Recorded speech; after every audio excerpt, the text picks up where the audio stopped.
now. The bombardment is very intensive. It also doesn't stop. I mean, if it's like less severe in one area and it's more severe in another area, but generally it goes on all the time. And yeah, I mean, there are 230 people have been killed. 65 of them were children, 17 were elderly, 40 were women. A lot of people lost their houses. I was just saying that like around 70,000 people are now homeless, and yeah, and like count like a lot of other like places have been targeted that like not homes but like centers and infrastructure. So that situation in general is very intense and hard. Yeah, I'm so sorry that you guys are suffering right now and you guys are going through this. I want you to know that everybody in the world is, voice and hitting the streets and doing everything that they can on your behalf. We're trying everything. Yeah, we see this and it really means a lot to us. I mean, that really is a beginning to a change. We really appreciate. Can you Nadia, sorry, can you tell the people, because we've been having protests here for the last like week or so. People are trying to gather the numbers, and can you tell the people what it's like for people in Gaza and people in Palestine when they see people at protests like supporting them and stuff? Yeah, because a lot of people they say here, oh, we there's no point us going to protest. What good does it do if you protest? And how are we helping them? Can you tell them what it's like for when people actually see the Ummah supporting them? Yeah, well, as I was just telling you that, having this much support is kind of new, because what's going on in Gaza has been going on for so long now. I mean, this is the fourth aggression we have had. But like what's different this time is that we've been seeing a lot of people interacting with what's and like people protesting, and that in the least provides us with like kind of emotional support, let's say. But in fact, there is a point that those people can kind of pressure their governments to make a change, because the UK government is kind of always biased towards Israel, but when they see that their own people are against what the government stands for, then the government would kind of be forced to make a change. So the harder they push, the more possible that a change will happen. Inshallah, inshallah. I mean, I am here in Leicester right now. I'm going to show you where I am. Oh, mashallah, there's a protest. So exactly what Harris is saying. We want to know that you guys are seeing everything. We are supporting you, even though we are thousands of miles away.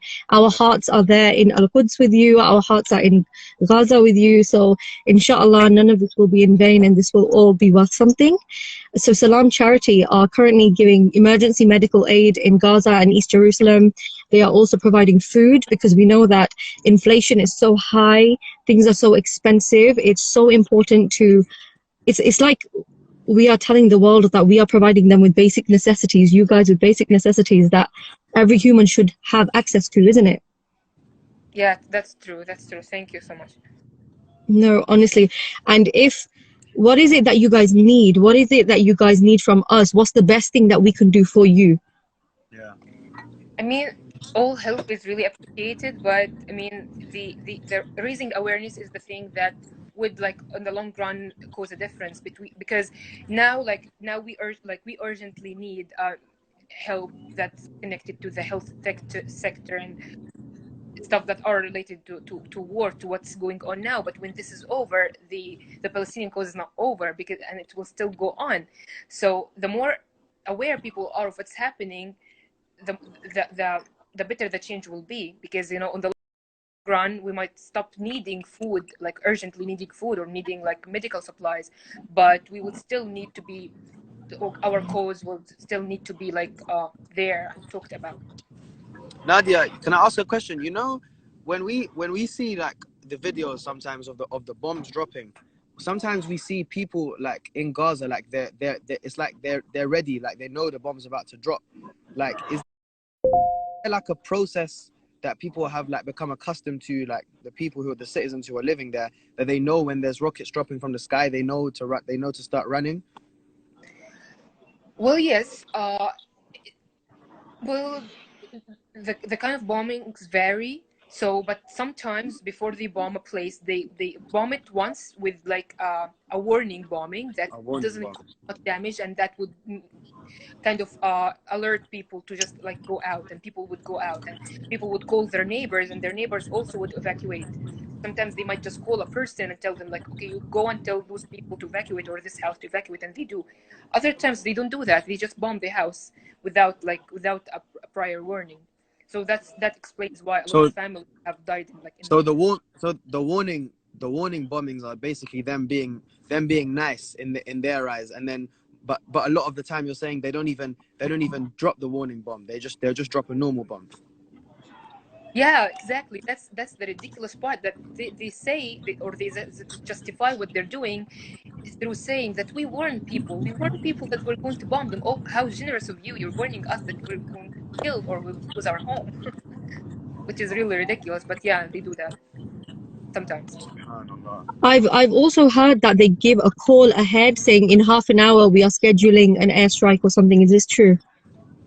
Yes, it is true. Some people do receive a phone call, and sometimes it's a phone call like which causes panic. But like in most cases, like yeah, they do receive a phone call, and that is especially in houses that are like in a very crowded neighborhood in which people would need to actually go out and actually tell their own neighbors, and the whole street would evacuate. So because the bombing will not only affect the house that is being bombed but also the surrounding houses, so like the whole street evacuates. So the area that you're living in right now in Gaza, is it more of a safe area, or is it just like a free for all thing right now? Like you don't know where the bombs are gonna drop. They could drop anywhere, or are you quite safe where you are? Honestly, no place here is safe. Yeah. I've been writing about this, that we every day we feel like it's our last day, that today is great, we're going to die. And actually has been many bombings in my own street. My brother's kindergarten was bombed, and the street in itself, the street in itself was bombed. And like there was a house that is also at the end of my street that was bombed, in which like a whole family lived, like a doctor and his wife who is also a doctor, and their kids were killed. So no place is safe. Some people thought, including myself, that okay, I feel safe, or maybe my house is safe. But during this aggression, we literally feel like no place is safe, and any one of us could be targeted at any moment. Subhanallah. It's very sad. Assalamu alaikum, Sister Nadia. My name is Uzair. So I work with Salaam Charity, alhamdulillah. And, you know, I'm pleased to say Salaam Charity, they've got partners on the ground, and they're actually in the war zone, you know, you call it ground zero. And they're sending medical supplies with people that are donating. Haris is part of the team, alhamdulillah. He's donating as well. He's got the link in his bio. Salaam Charity have also got it in their bio. And we're kind of fundraising for medical equipment to help burns, you know, limb replacements and this kind of thing. Can you just tell us how important it is that you get the medical supplies for burns and medication, stretchers? I mean, last time I spoke to the sister, she was saying oxygen is a big factor. Can you just explain some on that situation as well, please?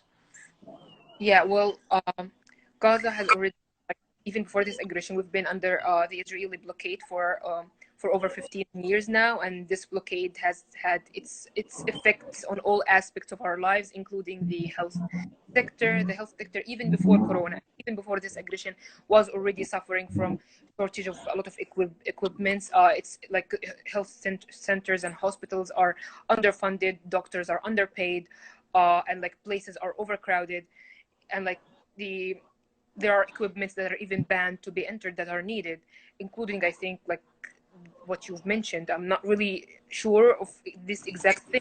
I'm aware that there are certain equipments that are even banned to enter Gaza that are needed. And sometimes when people kind of try to travel urgently to get medication abroad, their requests for that also get rejected. So that was the situation before Corona, and then Corona happened, and for a year and a half now, like the whole world has been going through this crisis, and Gaza as well, which kind of intensified the already hard situation. And like there are no places, not enough equipments, etc., etc. And then now the aggression, so that made it even explode even more, which is like really ridiculous. My own father is a doctor, and he's been telling us there are no spaces in hospitals. Like some people get sent home before, like who still need to be at the hospital, but they get sent home because like people are like need more urgent care and they stay. So the situation in hospitals is a mess. It's complicated, and yeah, hospitals really do need this sort of support. The biggest thing I want to say is I just want the people of Gaza, yourself and everyone else, and the people of Palestine to remember we are feeling that pain. Wallahi, I see Harris on his Instagram story and his post, the amount of pain I see in his posts, and in Farah's sister and everyone else. Wallahi, honestly, if Harris will probably agree, the pain that we have in our hearts is like, oh Allah, take me there. And even if I can go into battle, if I can do something, Wallahi. you know, be it take down one soldier, be it help carry a brother or a sister on a stretcher. And trust me, I see the pain in Harris's eyes most of the time. On my stories, I always see Harris is there's a lot of pain going through everyone. And that's just Harris I'm talking about. There's thousands and millions of people that are supporting the people of Palestine, and it just feels like our hands are tied because we're so far away, and it just feels like we can't do anything. But like Harris said, what we can do is protest. We can make dua, and you know, when the time is right and Allah's power is shown, inshallah, He will show everyone, and He will help the people of Palestine, inshallah. Never be forgotten. I mean, the Sahaba were there. And all the Islamic history in Palestine, Masjid al-Aqsa and everything else, you know, Allah will not allow it to go down without a fight. I 100% agree, Uzair. I'm so grateful that you've come on, Nadia. Honestly, thank you so much for telling the world the truth. And you know, we are always here to support you in every way that we can. We are also sending out, like I said earlier, emergency medical aid. We are also, so if you feel like your hands are tied, you can't do anything, you can do something. You can make dua. Yes, we can fundraise. We can send out money, because with Salaam Charity, we know that 100% of your funds are going to the cause. We are working with people on the ground. We are working with hospitals. We are working with reputable caregivers. So it's very, very important that you know that Salaam Charity is always here to help provide every help and need that we are trying to give as much as possible. This is literally the truth. This is literally the truth. The problem is, is that in the countries that we live in, the news won't show this. They won't speak to a citizen in Gaza and allow them to explain the kind of experiences that they're going through and stuff. Yeah. So it's so important, Nadia, and we're so thankful that you're coming on and you're telling us, because like otherwise we don't see the truth. We just hear about it. We see videos and we're never gonna actually get to experience what you're feeling. And wallahi, when Uzair was saying, it's true. Like we want to. It sounds crazy, but we want to be there with you. Like we can't do much from here. And sometimes I feel so useless just posting up on my freaking phone, just nonsense and trying to help as much as I can. But honestly, like, thank you so much for coming on and talking to the people and letting everyone know what you're going through, because otherwise we have no other way. We have no other way. And it's so important that people like you are doing this, inshallah. And I ask Allah to end your suffering. I've heard, we've been hearing that there's a peace treaty talk. Have you heard anything about that? Well, they're talking about a ceasefire, something like that, but nothing is certain. Yeah. But there are talks about a ceasefire, but you know, a ceasefire means like ending the aggression, but not the whole situation. So it's like putting the situation into a pause rather than solving it. So really, like when when this aggression stops, the blockade will still be there, and the situation will not be 100% better. It would be just like slightly better. We will just feel slightly safer, but that's it. But I just on what you guys said about like the protests and about like posting. Yeah. We really see that and we appreciate that. I mean, as I've said like a while ago, that before we didn't like really see that much support, and we really felt left out and felt alone. But this time we feel okay through social media that media doesn't tell the truth, but social media and people try to discover the truth. So so now it's not press talking to people, it's people talking to people. So that makes 100%. Makes the message like spread on a wider range, and that really comes as a pat on the shoulder for us, and we really see 100%. This and feel that this is like a seed that might inspire change. Inshallah. My friend in Gaza has been telling me every day, He's 25 years old and he's seen 5 wars, and this is the worst war right now, worst war they have been through. So true. This one is like the most deadly. We literally feel like at any moment we might die. They've been targeting civilians like crazy. And like one of my classmates, well, she herself thankfully survived, but 15 members of her family died, or like have been killed, to be like more precise. They bombed their house during the night, and like 15 people. Her mom, like 4 of her siblings, like she's the only one that survived here, she and her father. But like even like her grandfather, who is like 90 years old, they killed him. So, and like they were sleeping at the safety of their house. They never expected this. And I feel like, okay, what makes me different? We were classmates, we go to school together. Like Exactly. it could have been my own family, it could have been anyone else's family. And so yeah, we feel like this aggression is like the deadliest so far. Yeah, We want you to know. we need to keep protesting, and we need to keep raising money. That's to all the people who are watching this. Now that you've heard it from someone who's living in Gaza firsthand, make sure you're at the protest on Saturday. Make sure you're at all of the protests that you can be at, because it means a lot to these people. They're telling us with their own mouths. It means a lot that we're there, and it means a lot that we can try and raise money, and that's all we can really do. But why would we do nothing instead of doing something? You know. So please, guys, whoever's watching this, just do something. Like, these people are appreciating the very little that we can do so much. So we have to keep doing it. Inshallah. Inshallah, inshallah. And all of these places that are supporting, they are right on our doorstep. We are right here in Leicester, and inshallah we will incite change. It happened positively. We did it with South Africa, we did it with Bosnia. It is possible, and social media is as strong as it's ever been right now. So it's so important that Nadia, you were telling us your accounts. People are, again, you said, speaking to people. We are not relying on the mainstream media for everything, and we are speaking to you firsthand. You are there right now. I'm constantly in talks with people in Gaza as we speak, and every single day they're showing me videos. We've been called. They've sent us a warning. We have to evacuate our family somewhere else.